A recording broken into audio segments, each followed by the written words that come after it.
તો ડ્રાઈવર ને કંડક્ટર માટેની ઓલ ઇન વન એટલે કે સંપૂર્ણ અભ્યાસક્રમ અનુસારની બુક આવી ગઈ છે.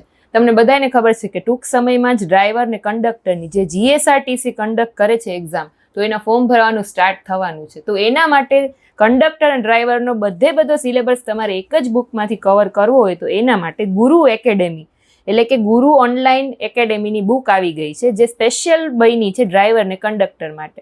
જો લખેલું છે મહાનગરપાલિકા તથા ગુજરાત રાજ્ય માર્ગ વાહન વ્યવહાર નિગમ એટલે કે GSRTC, એના દ્વારા જે પરીક્ષા લેવામાં આવે છે એના માટેનું મહત્વનું પુસ્તક છે. જેમાં શું ઇન્ક્લુડ છે તો કે જે એનો સિલેબસ છે 100 માર્ક્સનું પેપર હોય છે, એમાં GSRTC ગવર્નન્સ વિશે પૂછાતું હોય છે, સામાન્ય જ્ઞાન GK આવતું હોય છે, ગુજરાતી ભાષા અને સાહિત્ય આવતું હોય છે, અંગ્રેજી ભાષા આવી જશે, પછી તાર્કિક ને બુદ્ધિ કસોટી એટલે કે રિઝનિંગ આમાંથી પૂછાતું હોય છે, ક્વોન્ટિટેટિવ એપ્ટિટ્યુડ મેથ્સ આવી જશે, કોમ્પ્યુટર આવી જશે, સ્પોર્ટ્સ રમતગમત આવી જશે અને કરંટ અફેર આવી જશે. આ બધું જે 100 માર્ક્સનું પેપર છે એ બધા સબ્જેક્ટ તમે એક બુકમાંથી કવર કરી શકશો. હવે જો આ બુકમાં આપેલું શું છે હું તમને દેખાડું.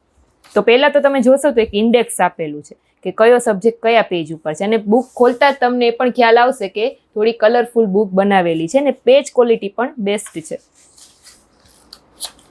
હવે સૌથી પહેલા ગુજરાતી વ્યાકરણની શરૂઆત થાય છે અહીંયાથી. એમાં પેલું છે જોડણી. હવે જો જોડણી છે ને તમે જેમ પ્રેક્ટિસ કરો ને વધારે એમ પરીક્ષામાં સાચા પડવાના ચાન્સ વધારે હોતા હોય. તો અહીંયા જો તમે ઘણી બધી જોડણીઓ આપેલી છે. પછી અહીંયા રૂઢિપ્રયોગ છે, તો રૂઢિપ્રયોગ પણ જો ઘણા બધા આપેલા છે. પછી સમાનાર્થી શબ્દો, ટૂંકમાં ગુજરાતી વ્યાકરણમાં જે કાંઈ પણ આવે છે ને એ બધું આમાં આપેલું હશે. સંધિ આપેલી છે, અને તમે અક્ષર જોશો ને જે એ પણ તમને વચ્ચે એવા ને એકદમ 2 કલરમાં આપેલા છે, બોલ્ડ, બરાબર, બોલ્ડ પણ આપેલા છે, એટલે તમને વાંચવાની પણ મજા આવશે અક્ષર. ગુજરાતી સાહિત્ય, હવે એમાં જો ઓપ્શન આપેલા છે, ગુજરાતી સાહિત્યના પ્રશ્ન અને નીચેના ઓપ્શન આપેલા છે અને એના આન્સર અહીંયા આપેલા છે. પછી અહીંયા શરૂ થાય છે ઇંગ્લિશ ગ્રામર. એમાં સૌથી પહેલા આર્ટિકલ આવી જશે. આર્ટિકલમાં શું પૂછાય છે, આર્ટિકલમાં એ ને એનો ઉપયોગ કેવી રીતે થાય તો એ સમજૂતી આપેલી છે, ધ નો ઉપયોગ ક્યાં થાય એની સમજૂતી આપેલી છે. પછી અહીંયા લાસ્ટમાં એની એક્સરસાઇઝ આપેલી હોય, જે તમે પ્રેક્ટિસ કરો એની લાસ્ટમાં એક્સરસાઇઝ આપેલી હશે ને અહીંયા એના આન્સર. પછી એટ, ઓન, ટૂંકમાં કંડક્ટર અને ડ્રાઈવરની એક્ઝામમાં જેટલું પૂછાય છે ને એટલું જ આપેલું છે, વધારાની માહિતી કાંઈ આપેલી નથી. એમ આનાથી બહાર તમારે ક્યાંય કરવા જવું પડે નહીં. કન્જક્શન્સ આપેલા છે, પછી પ્રાઇમરી વર્બ્સ આપેલા છે, જેમ કે આ બધા હોય ને મસ્ટ, શુડ, એના વિશે માહિતી છે. ટેન્સીસ એટલે કે કાળ આપેલા છે બધા, જો સાદો વર્તમાન કાળ, પછી ચાલુ વર્તમાન કાળ, જેટલા પણ કાળ છે ને દરેક વિશેની સમજૂતી આપેલી છે. અને લાસ્ટમાં પછી એની એક્સરસાઇઝ હશે. આ એક્સરસાઇઝ છે અહીંયા એના આન્સર છે. એક્ટિવ પેસિવ વોઇસ,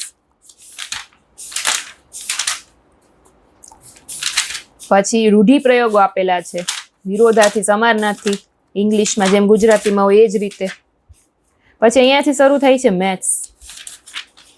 જો ગણિત, એમાં ગણિતમાં સૌથી પહેલા કેટલીક પાયાની વિગતો આપેલી છે. પછી વર્ગમૂળ, ઘનમૂળનું ચેપ્ટર હશે. જો અહીંયા દાખલાઓ આપેલા છે, સાથે જ એના જવાબ પણ આપેલા છે અને સોલ્વ પણ કરેલા છે. તાર્કિક અને બુદ્ધિ ચાતુર્ય, રીઝનિંગના દાખલા છે. એમાં જો આકૃતિ વાળા છે, ડાયાગ્રામ વાળા છે.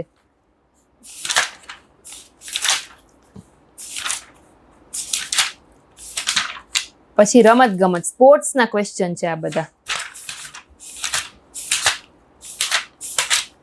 સામાન્ય જ્ઞાન, અહીંયાથી શરૂ થાય છે જીકે. જો જીકે ના ક્વેશ્ચન છે એમાં જો ટેબલ વાળા ક્વેશ્ચન પણ આવી જશે, જોડકા વાળા પણ આવી જશે, કેમ કે એ બહુ બધી વખત પૂછાતા હોય છે.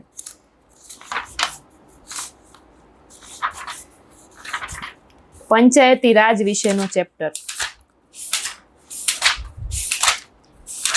પછી ભારતનો ઇતિહાસ, જો ભારતના ઇતિહાસના ક્વેશ્ચન છે એના આન્સર. પછી ભૂગોળ,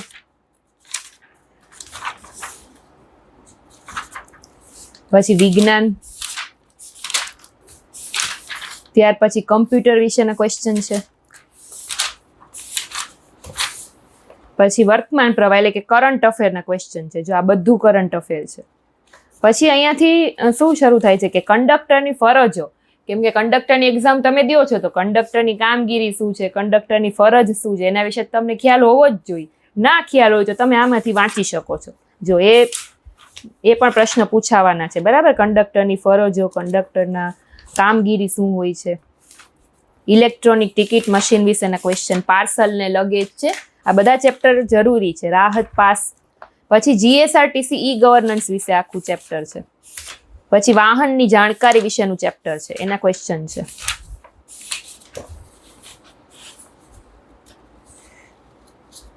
ત્યાર પછી છે મોટર વ્હીકલ એક્ટ 1988, બરાબર. આમાં પણ ઘણા બધાને બહુ કન્ફ્યુઝન થતું હોય છે. આનો ટોપિક પણ બહુ બધા ગોતતા હોય છે, તો એ પણ તમારે આ બુકમાં કવર થઈ જશે. ટ્રાફિકના નિયમો, પછી ચિહ્નો વિશે માહિતી છે. જો છે કયું ચિહ્ન છે એ શેના માટે હોય છે, ટ્રાફિક રૂલ્સમાં. સાવચેતીના ચિહ્નો,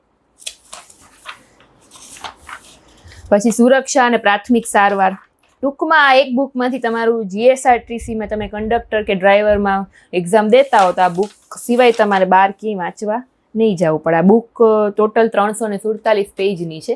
હવે આ બુકને જો તમારે પરચેસ કરવી હોય તો એની લિંક છે તમને ડિસ્ક્રિપ્શનમાં જ મળી જશે, ત્યાંથી તમે પરચેસ કરી શકશો. જો અહીંયા વિશેષતા આપેલી છે કે એપ્લિકેશન ગુરુ ઓનલાઈન એપ્લિકેશન છે, એના ઉપરથી પણ તમે બુક છે પરચેસ કરી શકશો, અને લિંક પણ ડિસ્ક્રિપ્શનમાં મૂકી દઉં છું. ઓકે, તો જો નવા હો તો ચેનલને સબસ્ક્રાઈબ કરી લેજો. ફરી પાછા આપણે કોઈ નવી બુકના રિવ્યૂ સાથે મળીશું. ત્યાં સુધી બાય બાય, થેન્ક યુ.